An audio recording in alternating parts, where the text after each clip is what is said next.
আসসালামু আলাইকুম everyone, welcome back to my channel cooking studio by Sumaiya. আজকে আমি আপনাদের সঙ্গে শেয়ার করব মজাদার আলু পাকোড়ার রেসিপি। তো চলুন দেরি না করে দেখে নেওয়া যাক কীভাবে তৈরি করতে হয় এই মজাদার আলু পাকোড়া। এর জন্য এখানে আমি 8টা আলু এবং পেঁয়াজ মরিচ কুচি করে কেটে নিয়েছি। এবার হচ্ছে পরিমাণ মতো এর মধ্যে আমি হলুদের গুঁড়ো এবং মরিচের গুঁড়ো দিয়ে দিয়েছি। মরিচের গুঁড়োটা আপনারা আপনাদের টেস্ট অনুযায়ী নিয়ে নেবেন, যে যতটুকু ঝাল খেতে পছন্দ করেন সে ততটুকু দিয়ে দিবেন। দেন হচ্ছে আমি দিয়ে দিচ্ছি পরিমাণ মতো লবণ, এটাও কিন্তু আপনারা আপনাদের টেস্ট অনুযায়ী দিয়ে দিবেন। তো মশলাগুলো দিয়ে দেওয়া হয়ে গেলে এবার আমি এর মধ্যে অ্যাড করে দেব কর্নফ্লাওয়ার।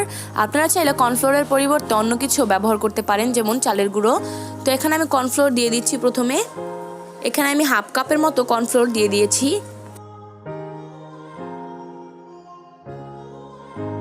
এবার সবগুলো উপকরণকে আমি একসাথে মেখে নিচ্ছি। আলুগুলোকে কর্নফ্লাওয়ারের সাথে এমনভাবে মেখে নিতে হবে যাতে একটা ডোয়ের মতো তৈরি হয়।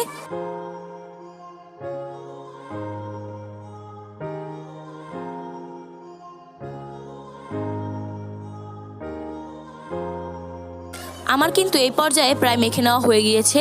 আর এই পর্যায়ে কিন্তু একটু পানি ছেড়ে দিতে পারে, এতে করে কোনো ঘাবড়ানোর দরকার নেই। পানি ছেড়ে দিলে এর মধ্যে জাস্ট একটু আটা ব্যবহার করলেই হয়ে যাবে। আপনারা চাইলে কিন্তু আটার পরিবর্তে চালের গুঁড়োটাও বেশি করে ব্যবহার করতে পারেন, তবে আমি আটা ব্যবহার করছি। এখানে হাফ কাপের চেয়ে একটু বেশি আটা নিয়ে নিয়েছি। এবার খুব ভালোভাবে আবারও আমি মেখে নিচ্ছি এবং একটা ডোয়ের মতো তৈরি করে নিচ্ছি।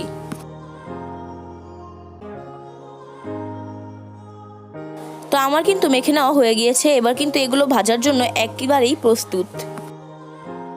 পাকোড়াগুলোকে ভাজার জন্য এখানে আমি একটা কড়াইয়ের মধ্যে পর্যাপ্ত পরিমাণে তেল নিয়ে নিয়েছি। এবার তেলটা গরম হয়ে গেলে আমি পাকোড়াগুলোকে ভেজে নিব। তো তেলটা কিন্তু গরম হয়ে গিয়েছে। এবার আমি হাতের মধ্যে পর্যাপ্ত পরিমাণ করে নিয়ে দেন হচ্ছে ভেজে নিচ্ছি।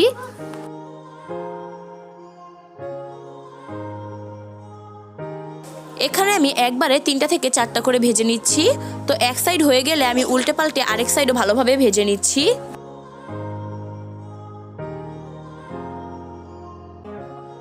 তো দোনো সাইড ভালোভাবে ভেজে নেওয়া হয়ে গেলে আমি নামিয়ে নিচ্ছি। তো দেখতেই পাচ্ছেন আমার 4টা ভেজে নেওয়া হয়ে গিয়েছে। একই প্রসেসে আমি আবারও ভেজে নিচ্ছি।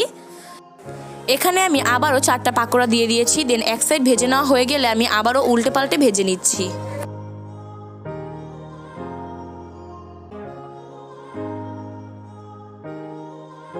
তো এই পর্যায়ে কিন্তু এগুলো ভেজে নেওয়া হয়ে গিয়েছে। তো একসাথে আমি সবগুলোকে নিয়ে নিচ্ছি। এবার আমি একটা প্লেটের মধ্যে সার্ভ করে নিচ্ছি। তো এই তো তৈরি হয়ে গেল আমাদের মজাদার পাকোড়া। আর আমি আপনাদেরকে একটা ভেঙে দেখিয়ে দিচ্ছি যে ভেতরটা ঠিক কেমন হয়েছে।